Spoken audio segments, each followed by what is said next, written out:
If you want to learn how to solo Alolan Raichu or Donphan, or learn how to duo the Alolan Marowak raid, then you came to the right place. This is a clip from my livestream SwagTips where I go over the details on just those topics. So yeah, this is the Alolan Raichu solo using Go Battle Sim. It's all the movesets that Alolan Raichu has averaged, so Psychic and Wild Charge obviously will affect some of the counters in a way, but going over the numbers a bit, it didn't seem significant enough to make like two separate graphs, so I just made one conglomerate graph here. So 16.67 is the magic number for being able to do enough DPS to get the solo in, and all the counters here at all the different levels, cluttering up everything, all these Pokemon can get it. Yeah, and this Rhydon here at level 30 has an average DPS of 16.7, so he just kind of makes it, kind of riding the edge there a little bit with a level 30 Rhydon. So you'll definitely want to feature other counters as well. And then of course, this Rhydon will be a bit better against the electric charge moves and a little bit worse against psychic, so keep that in mind.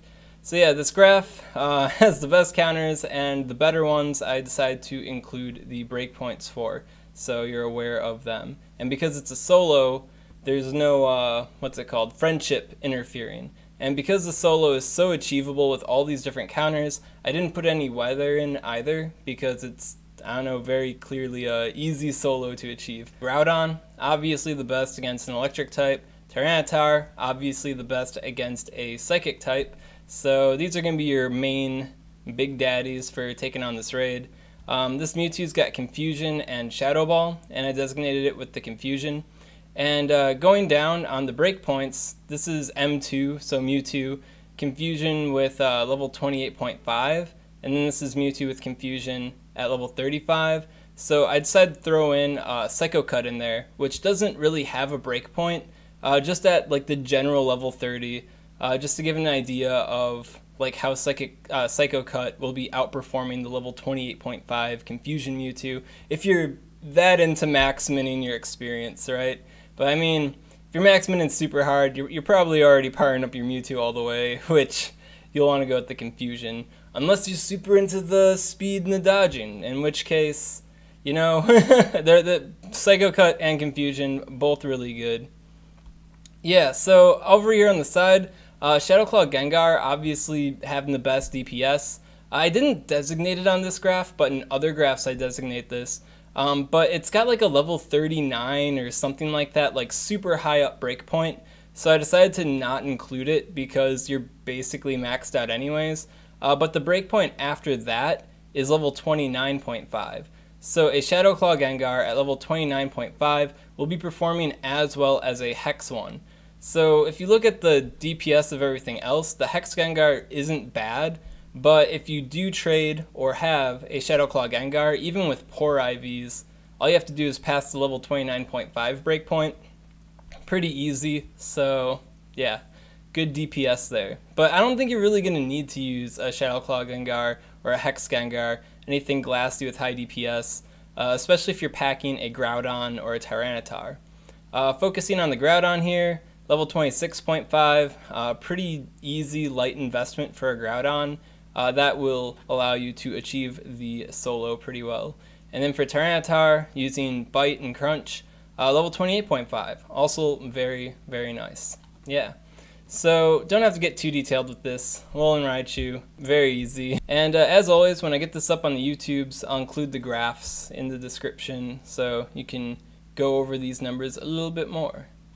But let's go on to the Donphan now. Alright, so this is the Donphan raid. All movesets averaged again. There are some key Pokemon that have their status in the fight influenced a little bit based on what the moveset is, but for the most part, I didn't find it being that big of a deal.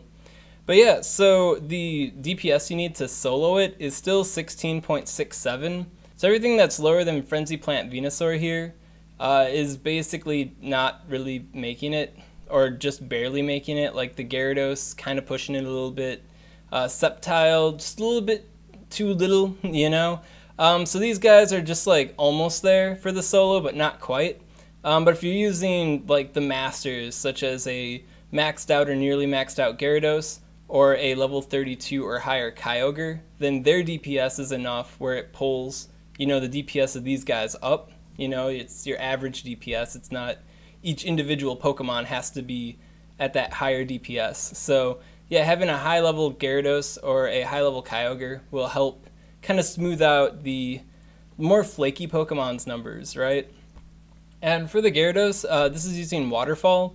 The level 31.5 breakpoint isn't enough, but if you're powering up somewhere along the way, you will eventually reach the point where you will be crossing that threshold, because even though powering up isn't increasing your fast move damage, it's still increasing your charge move damage like incrementally.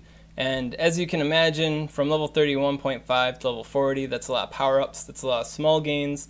Small gains pile up, become big gains. So yeah, but overall a pretty tough solo on paper, especially if you're not packing Kyogre.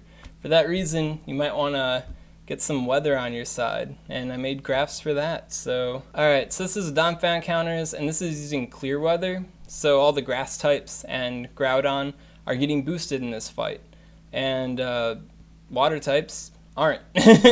Right? Yeah, so if you're getting the clear weather boost, basically everything does well enough for the solo. So yeah, starting at Venusaur here at level 29, almost kind of not quite enough, but getting there. But that's level 29, man. If you're getting that Venusaur, this is the Solar Beam one, yeah, so Frenzy Plant Venusaur at level 29, he's clearly doing way more than enough. So yeah, as long as you're meeting the breakpoints for a lot of these grass-type Pokemon, up there, even at level 26 and 25.5 for the two Executors, almost enough. Power them up a bit more, they're probably making it. So the clear weather solo, if you're using these grass-type Pokemon, or Kyogre of course, then you're probably going to have a good time with it. And then here's an example of me making the distinction where this simulation is technically a level 40 simulation, but the breakpoint's at level 39, so rather than putting the level 39 Sceptile, which would be basically on top of it, I just decided to put in parentheses level 39, just to give you guys a little bit of a cue. Alright, so this is using Wind and Rain, and I tried to signify them with emojis, but when I downloaded the graphs to my computer, very clearly the wind emojis got messed up, but I think you guys kind of get what's going on, right? Yeah, and then also on the Google Sheets, Kyogre's name appeared here, but when I downloaded it, it decided to cut it off again, so then I put it in. That's why this looks a little bit different. The rain and windy counters here are doing pretty good. I mean, obviously Gyarados and Kyogre are winning even harder than ever, and Vaporeon at level 34 or higher is doing well enough to contribute to the solo, so that's good news for Vaporeon. One thing I think is kind of funny about this is a maxed out Gyarados without a weather boost is doing basically as well as a weather boosted Vaporeon. So yeah, things have been hard for Vaporeon ever since Gen 3 came out. It used to be the king of water, and then Gyarados came, wrecked its day, and then Kyogre came, wrecked its day even further. So but hey, good water type, help you get that Donphan solo in. And then looking at the windy side of the force, obviously Rayquaza is going to be the champion of our Dragon-type DPS. And I put in the breakpoints for Rayquaza, so at level 29.5, Rayquaza will be contributing to the solo. I didn't include the breakpoints for Salamence and Dragonite because they were already kind of fringe, and their breakpoints were kind of high up there too for the investment, where I didn't feel like including them would be contributing to the solo, but I just highlighted their level 40 iterations because I know y'all got some of these maxed out, or nearly maxed out, but if you're curious about their weather boosted breakpoints, you can always use the breakpoint calculators. Alright, let's get into that Marowak. So just to make this more clear, I wish I had the foresight to throw in a line on the other graphs for soloing, but this is the duo line. That line is at 20.83. So if you don't have 20.83 or higher DPS, then you are not contributing to the duo as well as other Pokemon are. And then because there's so few counters that could do the duo, I decided to throw in the weather boosted ones in as well with the proper weather indicators. If it's got 2 mystery boxes, that's windy weather. So yeah. And I also didn't include breakpoints because Without the weather boost, even with the weather boost, they are barely making the duo. So yeah, people told me this one was going to be hard, and I hadn't looked at the numbers until today, and holy jeez, this is pretty freaking difficult. This is the percent damage that you're dealing to the raid boss per Pokemon. So your goal is like 50. Basically, Pokemon that are greater than like 10, they have enough TDO, but I'm pretty sure that these more glassy Pokemon over here don't have enough TDO.